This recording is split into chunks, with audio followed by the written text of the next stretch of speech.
So hello and welcome to another episode of TopTenz. I'm your interim host, Karl Smallwood. Yes, that's my real name, and today we're talking about 10 of ancient history's deadliest wars. And for anyone who's enjoyed this video, it is based on an original article by Himanshu Sharma. Links to their socials, if they were provided, are of course, as always, found below. Now, let's get to it.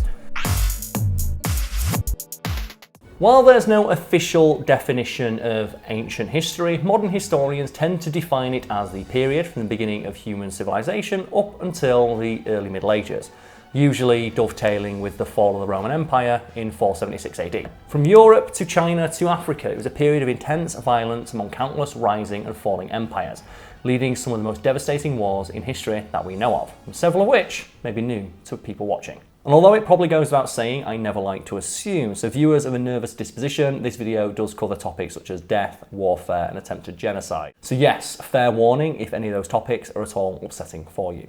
Anyway, without further ado, the War of Actium. The War of Actium was 1431 BC as part of the Roman civil wars between Octavian and Mark Antony.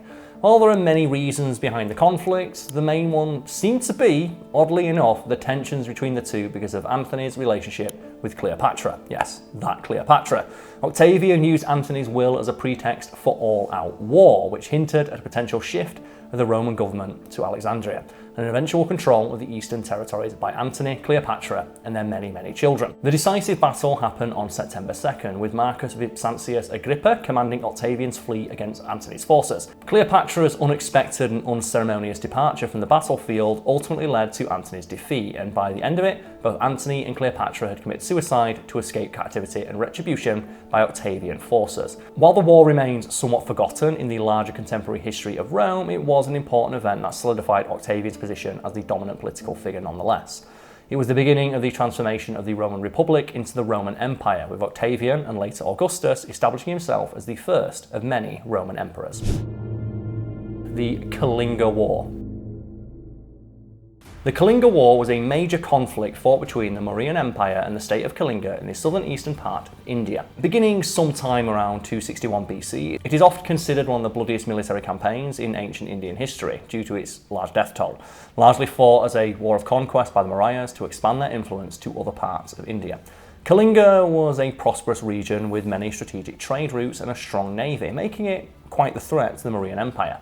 The war would result in devastating losses for the natives and invaders alike, with around 100,000 soldiers killed and 150,000 more captured by the end of it. According to the legends, the sheer scale of the violence and brutality and its bloody aftermath deeply affected the Mauryan king, Asoka, leading him to abandon further conquest and embrace Buddhism. So, at least there was that. Alexander's War of Conquest.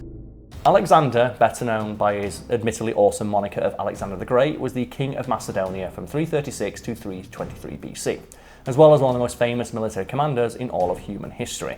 His conquests in 334 BC, starting with the invasion of the Persian empires with his army of Macedonians and experienced mercenaries. He won early victories at the Battle of Granicus and the Battle of Issus, where he defeated the Persian king, Darius III.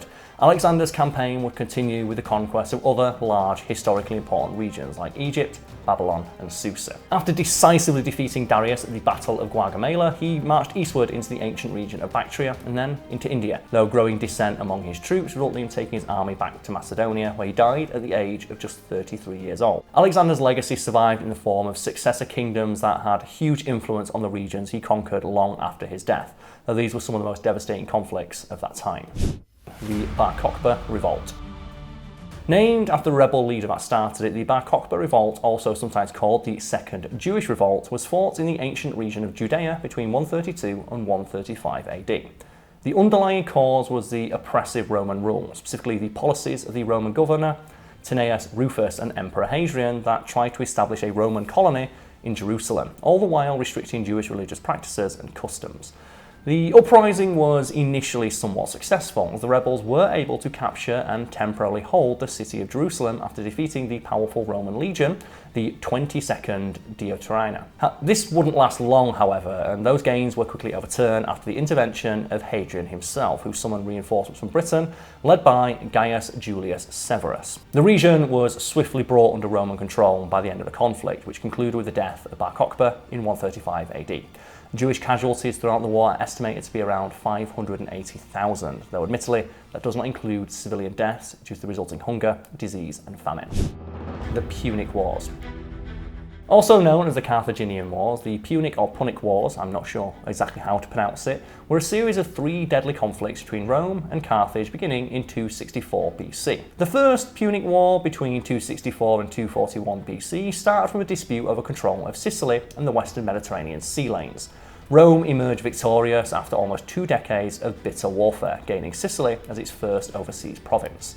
The second war, from 218 to 201 BC, saw the famous Carthaginian general Hannibal invade Italy, famously crossing the Alps with his troops and some elephants. Despite initial victories, however, Hannibal was eventually defeated by the Roman general Scipio Africanus, leading to the complete loss of Carthaginian control over Italy. The Third Punic War, from 149 to 146 BC, ended in the fall of Carthage to the legions of Scipio Aemilianus, followed by the almost complete destruction of the city in the coming weeks. The wars resulted in the almost complete destruction of the Carthaginian Empire, with its territory being turned into the Roman province of Africa, and as retribution, most of the surviving Carthaginians were sold into slavery. Almost every part of their culture completely wiped from history. Even the most conservative estimates put the number of casualties in the hundreds of thousands, making it easily one of the most destructive wars in human history. The Cimbrian War. The Cimbrian War refers to a series of conflicts between the Roman Empire and the migrating Germanic tribes, the Cimbri and the Teutons, fought between 113 BC and 101 BC.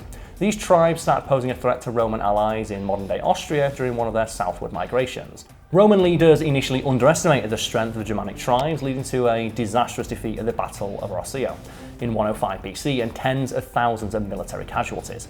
As a result, Rome took, shall we say, drastic measures to counter the growing threat from the tribes, granting sweeping military powers to one of their leaders, Gaius Marius. He'd go on to successfully reorganize the Roman Empire into a professional fighting force, leading to a decisive victory over the Teutons at the Battle of Aquae Sextiae in 102 BC. Marius later fought the Cimbri at the Battle of Versatae in Gaul, resulting in another huge victory for the Roman forces. The war was marked by huge battles and extraordinary casualties on both sides. Some estimates suggest that over 600,000 soldiers lost their lives due to various reasons throughout the conflict. The Warring States period. The Warring States era from 475 to 221 BC forms part of a larger period in Chinese history, colloquially known as the Spring and Autumn period. The country was divided into 7 smaller competing kingdoms throughout this time, each fighting for control of the other, with some of the largest recorded battles in Chinese history. It was a time of widespread warfare and political intrigue, but also major advancements in culture, philosophy, science and medicine, and a bunch of other fields across China. The period also saw the rise of various philosophical movements that we now come to associate with ancient China, including Confucianism, Taoism, legalism, and Moism. The era also saw the widespread adoption of iron tools and weapons in various forms, beginning the Iron Age in the region of China. The 7 independent states constantly fought for control of a territory, and this was when the concept of a single Chinese emperor ruling over all the kings emerged in the region. The conflict ended with the rise of the Qin dynasty when it finally conquered the other kingdoms in 221 BC and established the first unified Chinese empire in history. While there are a few official estimates about the death toll, one could tell that it was one of the deadliest conflicts of its time by the fact that just one of its campaigns, the Battle of Changping, resulted in the loss of around 650,000 soldiers. The Gallic Wars. From 58 BC to 50 BC, Julius Caesar fought a brutal series of wars, now remembered as the Gallic Wars. The aim was to bring large parts of the territory of Gaul, now France, and a few other neighbouring regions under direct Roman control. On the Gallic side, it was a war to stop Roman encroachment on traditionally Gallic territories, along with other deep-rooted issues going back several centuries. While the Gauls were fierce fighters by all accounts, they lacked cooperation and teamwork on the battlefield, where Rome's advanced equipment and experienced legions gave them a clear upper hand. The Battle of Alesia in 52 BC cemented their control over Gallic territories and marked the end of the Civil War, though this admittedly did come at a terrible cost, especially for the Gallic tribes. According to estimates by Roman historians Plutarch and Appian, the resulting conflict saw the deaths of over 1 million Celts. According to estimates by Roman historians such as Plutarch, the conflict resulted in the deaths of over 1 million Celts, a casualty rate not experienced by even the most affected countries of the Second World War. The Yellow Turban Rebellion. Named after the iconic yellow headwear worn by its members, the Yellow Turban Uprising was the largest rebellions in history. Beginning in China in 184 AD, it was largely a fight of the peasantry against the ruling Han dynasty, caused by a number of factors including natural disasters, epidemics and socioeconomic issues. So, class warfare. The civil war would soon spread to most parts of China, with various rebel armies made up of local peasants and warlords springing up across the region. The Han dynasty responded with force, with many Chinese military officers gaining higher positions for their experience suppressing the rebellion. The Yellow Turban Rebellion's impact was profound and indeed long-lasting, as it severely weakened the Han dynasty and its control over its territories. This directly led to its eventual collapse in the year 220. By some estimates, the war claimed the lives of around 8 million people across China, making it one of the deadliest civil conflicts in all of recorded human history. Speaking of which, the Three Kingdoms period. The Three Kingdoms period in China refers to the time immediately following the Han dynasty, beginning in 220 AD and ending with the short-lived reunification of the country in 280 AD. Might need glasses, but they take a week to arrive, so I might make mistakes like that. As long as you don't see me wearing glasses, I apologise. And it was named after the three ruling regimes in China at the time, the Wei, the Shu and the Wu, and was marked by some of the largest battles in the country, if not the world's history.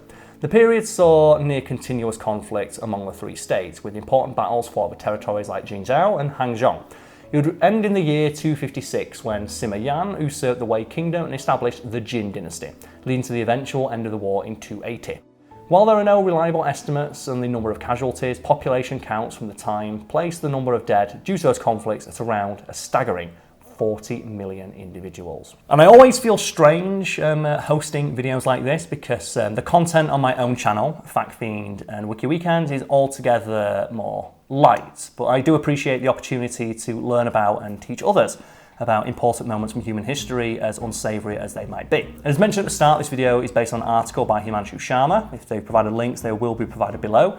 And if you enjoyed this video or have something to say about it, you can let us know by liking it and commenting below. And if you happen to enjoy my hosting style, though I'm not sure why you would, I'm also pulling triple duty over on the sister channels to TopTenz, including Biographics and Geographics, as well as serving as the host of my own channels, Fact Fiend and Wiki Weekends, as mentioned. But yeah, thank you for watching. I hope at the very least we all learned something. And as always, I'd like to wish everybody watching the day they deserve.